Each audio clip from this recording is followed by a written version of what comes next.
2 நாட்களுக்கு முன்பு 2-3 நாட்களுக்கு முன்பு பார்த்தீங்கன்னா தாவேகா ஒரு ஆர்ப்பாட்டம் பண்றாங்க. இந்த அஜித்குமார் லாக்அப் டெத்து. அதை தொடர்ந்து பார்த்தீங்கன்னா அதே போல் போலீஸுடைய வன்முறைக்கு பாதிக்கப்பட்ட ஒரு 23-24 பேருக்கு நீதி வேணும்னு ஒரு போராட்டம். அதில் பார்த்தா ஒரு பதாகை கையில் வச்சிருக்காரு. சாரி வேண்டாம் நீதி வேண்டும்னு அதில் கேட்டுருது. அதில் தான் இவருடைய பேச்சே தொடங்குது. முதல்வர் சாரி மாடல் ஆட்சியா நீங்க போயிட்டீங்க, நீங்க சாரி சொல்லி எல்லாம் இது பண்ணாதீங்கன்னா ஆரம்பிக்கிறாரு. கடைசி என்ன சொல்றாரு, நீங்க சாரி சொன்னீங்க ஓகே, அதுல தப்பு இல்லை.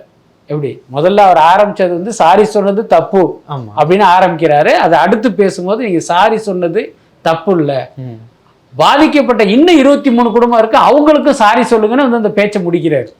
அதெல்லாம் அந்த பதாகையிலேயே பாத்தீங்கன்னா மேல வந்து சாரி வேண்டாம் இருக்கும், கீழே பாத்தீங்கன்னா நீங்க எல்லாருக்கும் சாரி சொல்லுங்கிறது அந்த பதாகையிலே ஒரு முரண்பாடான ஒரு கேப்ஷன், அவருடைய பேச்சிலும் ஒரு முரண்பாடான ஒரு இதெல்லாம் இருக்கு.